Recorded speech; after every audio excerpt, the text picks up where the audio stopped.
Welcome to Design to Sell, the podcast where interior design and real estate development come together to create spaces that move markets. I'm Caitlin, your host, here to share the strategies behind designs that don't just look good, they sell.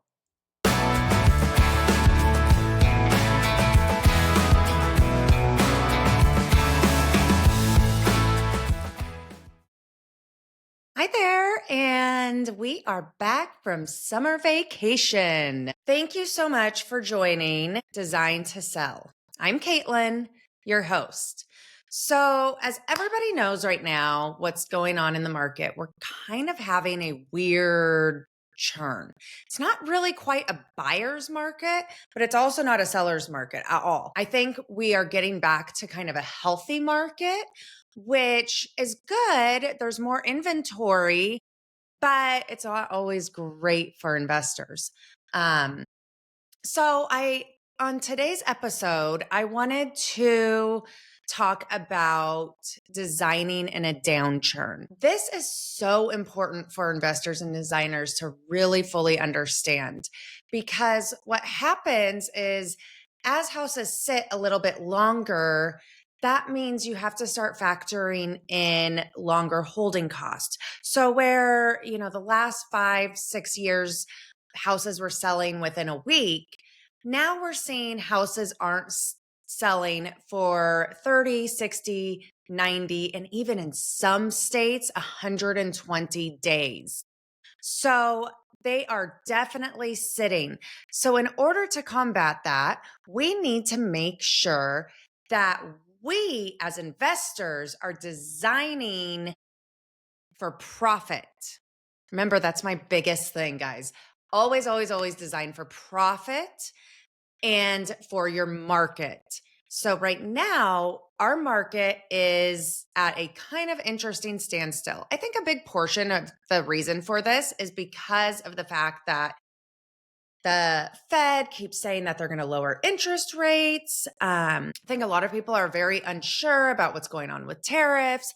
Also, unfortunately, a lot of people don't really fully understand everything behind the tariffs and behind the Fed and all of that. So I think that there's a lot of scarcity in the market right now. People are kind of holding off. The buyers are still there, but I think they are a little anxious to jump right away on something. So why does it matter when we're designing in a downturn? Why does design still matter for that? Well, as we know, in every market, first impressions matter. Designing in a downturn, first impressions matter even more. When buyers pull up to a house, they're already feeling, are they emotionally attached to this home? If they aren't emotionally attached to this home the second they pull up, then they're going to leave.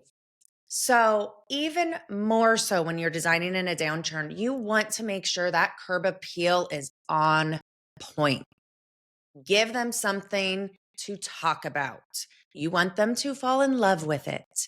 You want them to want to go inside and already start pulling on those heartstrings of them visualizing their family there. So making those right decisions for your property is crucial. Add those extra plants, add those extra flowers, make that walkway up to the house feel special. Now, how are we going to go from the exterior to the interior of making sure that we are still designing a home that is gorgeous and has all those design elements that we can do when the market is skyrocketing because we have the budget for it? But what do we do when we don't have the budget for it? Here are some things that you can do to save. So as I said before, always secondary spaces are the easiest way to save.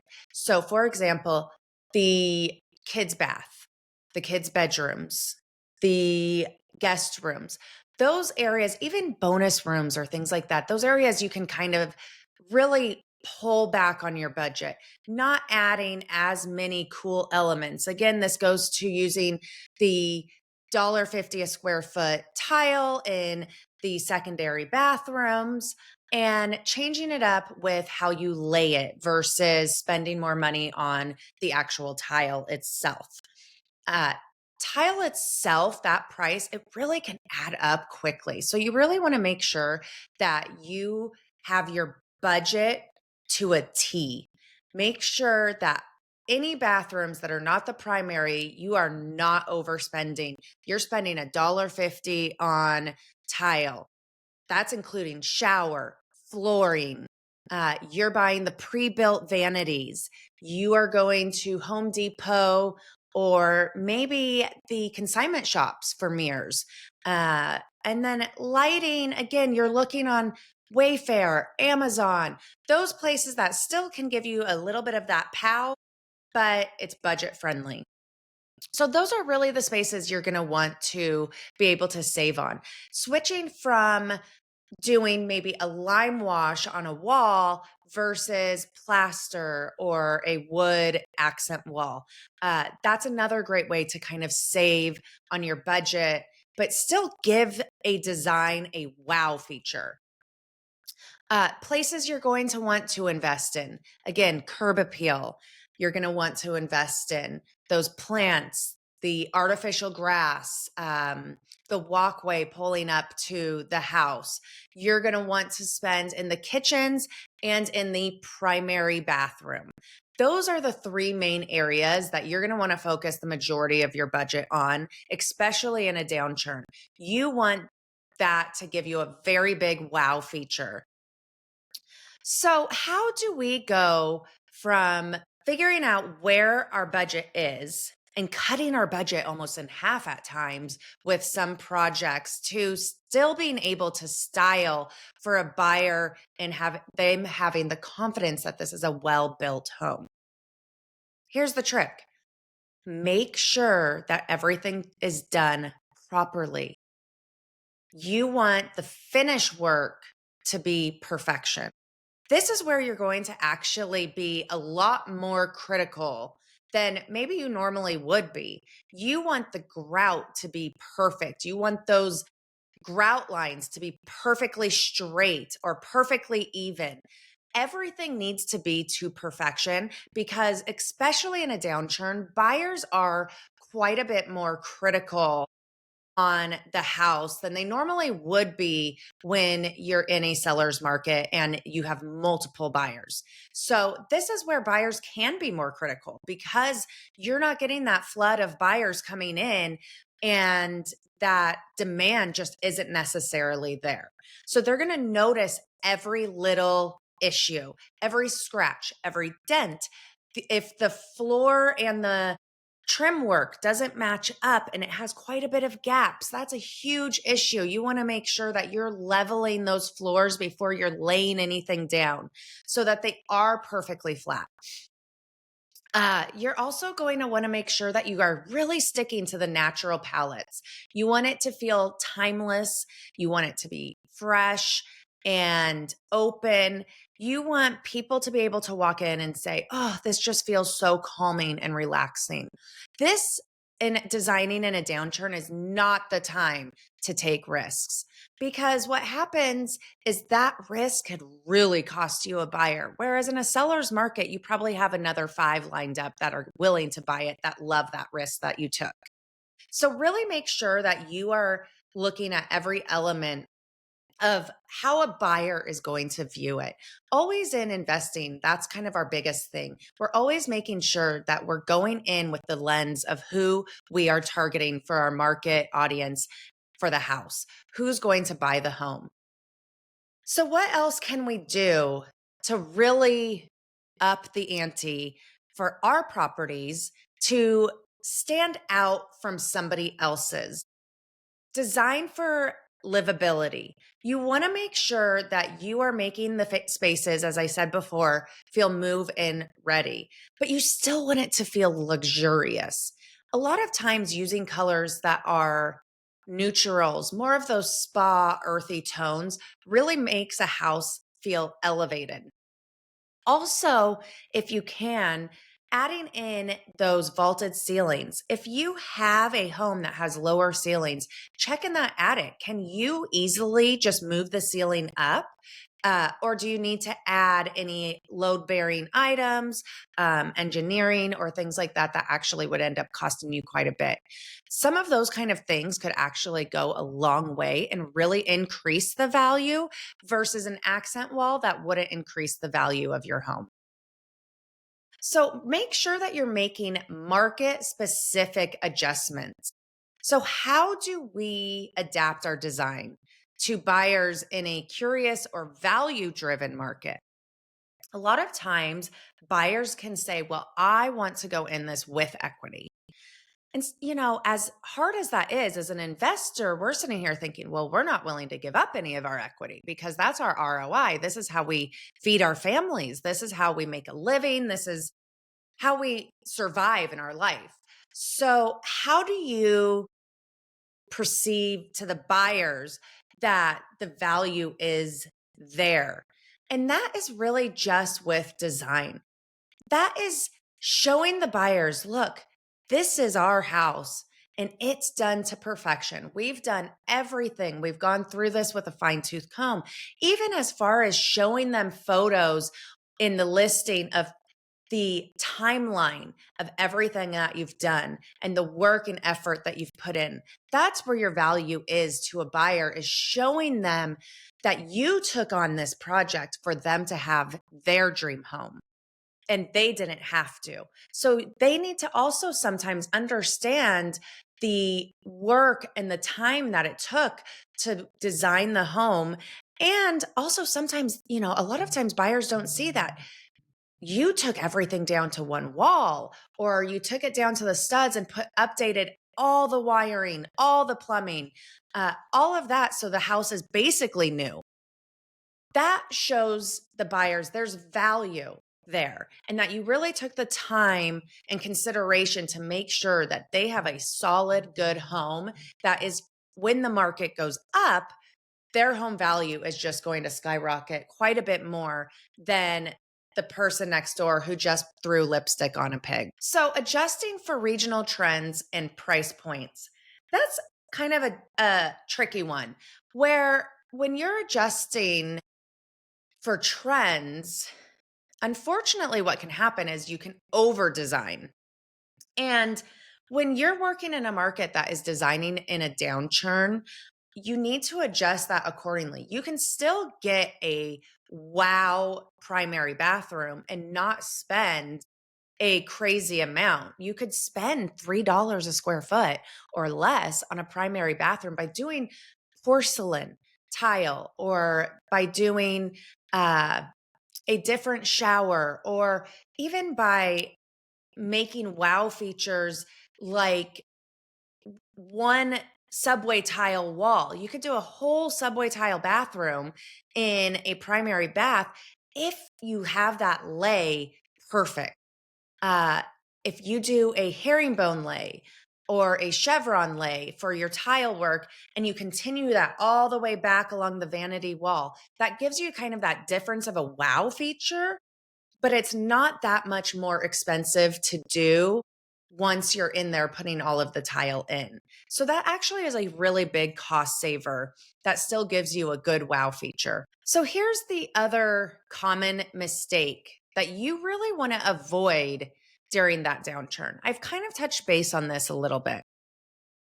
What you would like to do, so when you're designing for a downturn, really, really make sure that you are not over renovating for that neighborhood. Meaning, don't try to make it the most expensive house. Buyers are more savvy than ever before.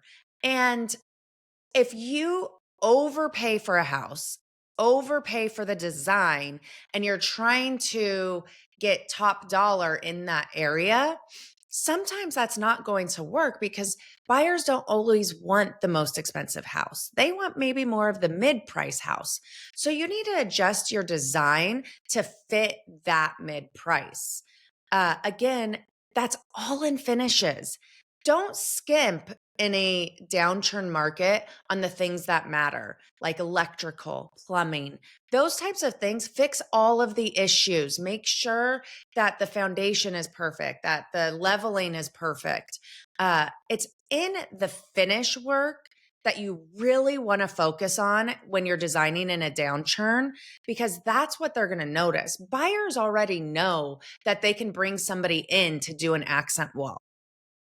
When you're in a seller's market, it's easy to do all of that stuff because buyers don't always necessarily want to do it themselves. But if they're looking to save money because the market is churning or they're not sure about where the economy is, then you want to design for that. You want to go a little bit more basic and make sure that you're not over designing. That is the most common mistake I think people make, is over designing and then not getting their money out of it. You want to spend the money again in those primary areas and on that curb appeal. Make sure that the finish work is really good, that your permitting is done, and that your contractor knows what he's doing. So that's one big common mistake, is over renovating and having to price the home too high. And then what's happening is you're stuck with a home that you're now paying holding cost on, that is just sitting and becoming stale. And the last thing you want as an investor is a stale listing. So that's money out of your pocket. And next thing you know, you're behind on your project and now you're bankrupt. Okay, maybe not that extreme. You're probably not bankrupt. I mean, hopefully you're not bankrupt, but you get what I'm saying. It's very easy to lose your butt on a home and over design the property. Very easy. Very simple mistakes are made. So another mistake that's made that we've touched on a little bit is curb appeal. People that ignore the curb appeal and just clean it up, 9 times out of 10 are probably going to have a buyer that pulls up and drives away. When you're in a market that is not a seller's market and it's a neutral market or even a buyer's market, again, the curb appeal is what pulls them in and want to see what's inside, because they're like, wow, they did this on the outside. I can't wait to see what they've done on the inside. So really make sure you are not ignoring that curb appeal, especially when competition is high. You want to make sure that your house stands out with elegance. So, top 3 updates that every seller should prioritize in a shifting market. Curb appeal, whether it's making the exterior of the house more exciting, adding brick, adding maybe a trim paint, adding a different door to the front. All of those things, more plants, adding a special walkway, lighting. Lighting is huge for exterior. Those are things that you're going to want to do when you're designing in a shifting market. The second thing that you're going to want to focus on is the kitchen. Basically, where the primary is going to be living. The kitchen is a big thing because that is the entertaining space. That's where people come over and they really showcase their home. And so you want that to feel special. The third area that you really want to not avoid when designing in a churning market would be the updates within the walls. And I know that it's not something that people see, but it's something that during inspection can make or break your contract. If there's a lot of little things that look like they were done halfway, then buyers think, ooh, this is not done properly. This wasn't done right. I'm moving on, because they have so many options to go to the next investor, or the next builder, or the next developer that did do it right. And they're going to get the buyer over you. So really make sure that you're finishing work and that all of the items that are of concern are done, and that they are done right, and that they are done properly. A thing that really helps too, that I've noticed is adding a warranty. If your house isn't new construction and it doesn't have already that new construction warranty, then provide a home warranty for those buyers. That adds an extra level of comfort that they know you're wanting to make sure that everything is done right. And that if something after they buy the home does go wrong, you are willing to make it right. That's a big deal. It gives buyers a very big feeling of comfort to understand that their developer cares and that they care about the home that they're living in. All of the homes that I do, I would live in myself. And if I can't do it that way, I'm not going to buy that property and make that investment because really at the end of the day, I wouldn't sleep well at night knowing that I shoved somebody in a home that was done just halfway. And if I wouldn't even put my own children to bed at night in that home, why would I sell it to somebody to do that? It's not ethically right. It's not morally right. So you really want to make sure that every house that you're doing with the mindset of, would I feel comfortable with my family living here? Regardless of if it's not in the price point that you would want your family to live in, take that away. Don't think like, well, I wouldn't live here because it's not big enough or it's, not nice enough or whatever. Build it to where you would feel comfortable, even if it was a rental or a place that you were going to Airbnb, whatever it is, you really want to build it with care and with proper ethics. Make sure you're getting those proper permitting done. A big thing like in Arizona, the first question is, was this home renovated and did it need permits? If it needed permits, you are liable to say yes or no on it needed permits and yes or no, I did or did not permit it. If you did not permit it, it opens you up for huge liability issues. It's one thing to not permit something like you're doing a facelift. You're changing out maybe a bathroom tile, floor, and cabinet. Okay, yeah, or painting or things like that. You're doing a facelift. That doesn't necessarily need permitting. But if you're moving walls, if you are moving gas lines, if you are moving water lines, electrical, you want to hire licensed people for that work because it's going to be done properly. And those licensed professionals are required by the IRC to warranty their work. And that's the work that you really want to make sure is warranted. So, those are really all of kind of the things that you really want to make sure you're doing. I want to quickly touch base on how to stretch your money in design. This is actually kind of easy, guys. I know it sounds like, oh my God, I only got a budget for 100,000 and this house really needs $300,000 worth of work. How am I going to do this? Well, it's easy. All you're going to do is switch out the materials. Focus on where you want the money to go. Which is going to be, what do they see? So when you are budgeting for your design materials aspect, you want to say, okay, I can spend a little bit more money on the kitchen, but pull things back a little bit in the bathrooms where I can maybe change up the tile lay and go cheaper on the tile.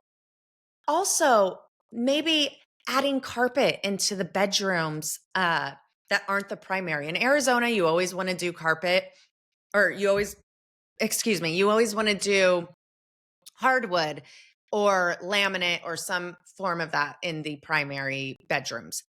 Frankly, because most people in Arizona actually cannot stand carpet and it just gets so dirty and disgusting. I made the mistake actually in my primary to do carpet in my kids' playroom.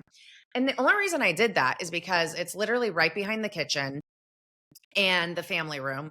And I wanted it to be quieter because they were little. And I also was a little bit concerned when they were first learning how to walk to that they would fall and hurt themselves or whatever. I was a helicopter mom. Actually, I still am. So whatever. Right? I mean, we all are, I guess. But anywho, so I put carpet down. Big mistake. That was the biggest mistake. I should have never done that. I should have done the hardwood and laid out a massive thick rug because the carpet now is so disgusting. I'm not kidding. I probably have it professionally cleaned once a week. It is so gross. I hate it. I cannot wait till we rip it out. But that's a big thing. You could easily save money by adding carpet in the bedrooms, the closets, the secondary bedrooms and closets. And even adding carpet into the primary closet would be okay. But those are kind of ways using laminate versus engineered hardwood, sourcing out with wholesalers, using Facebook Marketplace or even Craigslist. I have found where people were building houses and they way overbought on the hardwood floors and they were just trying to get rid of it. So they were selling it for cheap and it just so happened to be enough for my project. So those are kind of some easy ways that you can really design. It takes a little bit more work and effort to really focus on nailing down that budget and really finding where the good deals are. But it will really help you in the future for when the market does start to go up. Then what happens is you already have these tools of being able to design a really good product and your ROI is going to skyrocket. So, really, to kind of close things out, when you're designing in the downturn of a market, you are going to want to make sure that less is more, meaning make your design a little bit less. Don't add so many accents. Make it simple, elegant, classy. That's really what you're going to want to focus on. If you would like to learn more from me, you can watch me on Project RE, where I will be hosting quarterly seminars for everybody on how to navigate this market. So I hope you enjoyed Design to Sell, designing in the downturn. And I look forward to hearing from you. If you have a subject that you guys would like to talk about, please feel free to drop it in the comments, like it, post it, share it. Let all of your friends know that Design to Sell is the podcast to listen to. Thanks for listening to Design to Sell. If you enjoyed today's episode, be sure to follow, rate, and share. For more tips, inspiration, and behind the scenes content, follow us on Instagram at Caitlin_Morton_design or visit us at www.caitlinmortondesign.com. Until next time, keep designing with purpose and selling with style.